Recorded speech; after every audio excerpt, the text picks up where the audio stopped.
Your electric fence runs off battery power. It does not run off electricity. The only thing the electricity does is it trickle charges the battery.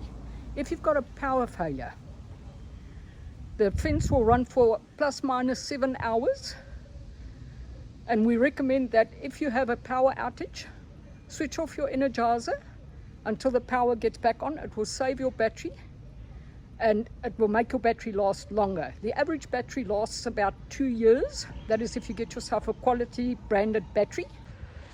You know, going out doing these videos is a lot of hard work. Not only is it hard work, it takes a lot of time. I'd like for you guys to please like, share, maybe comment on the videos, subscribe to them.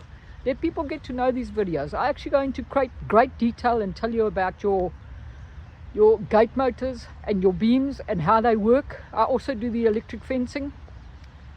It doesn't help for me to just give you a little video on how to do something and you don't understand it. I've got these videos so people can understand what's going on around their property and everything else around them, their fencing. Having to replace your battery on your energizer or your gate motor, do yourself a favor and get yourself a lead acid battery. Lead acid batteries are purpose made for gate motors and energizers. They need 35 amps to get a gate motor running. A lithium battery cannot do that. And also with a lithium battery has got a battery management system in it, and the battery management system switches the battery off. It discharges it when it gets too hot, because if it gets too hot the battery might explode or catch a light.